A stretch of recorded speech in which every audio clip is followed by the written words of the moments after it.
ناوەندی چاپ و بڵاوکردنەوەی ئەندێشە بە ئامادەبوونی نووسەر بۆ ئیمزاکردنی بەرهەمەکانی هەستا بە بڵاوکردنەوەی 4 ڕۆمانی نوێی چیرۆکنووس و ڕۆماننووسی دیاری کورد عەتا محەممەد.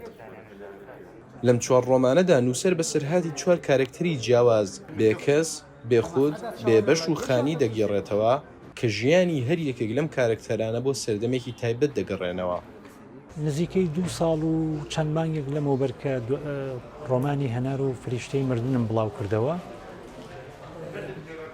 ئەو ماوەیەم پێویست بوو بۆ تەواوکردنی ئەم 4 کورتە ڕۆمانە.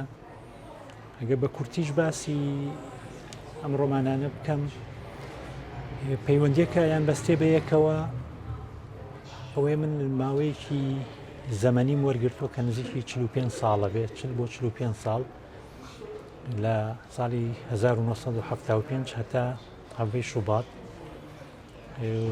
لە ڕێ چەند کارکتەرێکەوە ئەمەوێت ئەو کۆناغە لە ژیانی ئێستامان بژێڕمەوە.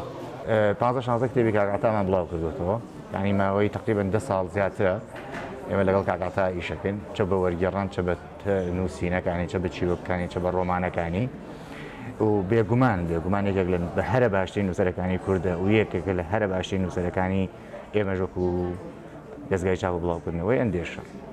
تاوان ئەمە نوێترین ئیشێتی چوارینەیەکە لەسەر ڕابردووی ئێمە لە ئێستاە، یانە بە جۆرە جۆرەکان ئێمە توانین بڵێن لە دوو ئێستاە ئەژین. ئێستاە کە ڕابردووە و ئێستایەک ڕابردووە ئێمە بە خەیاڵ تێین و ئێستایەک کە ئێستایە و بە فیزیکی ئێمە تێن.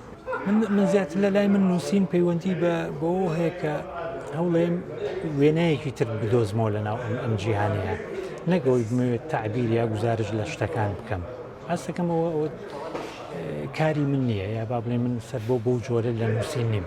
زیاتر ئەوەیە تۆ پرسیارێک یا هەتەوێ وێنایەکی تر بۆ ئەم ژیان و ئەو واقعە بکەی کە تیایەژین. عەتا محەممەد یەکێکە لە دیارترین چیرۆکنووسەکانی کورد کە تاکوی ئێستا زیاد لە 15 کتێبی چاپکراوی هەیە و دانیشتووی سویدا. لە ئێستاشدا بۆ بەشداری لە پرۆسی بڵاوکردنەوەی بەرهەمە نوێیەکانی گەڕاوەتەوە شاری سلێمانی.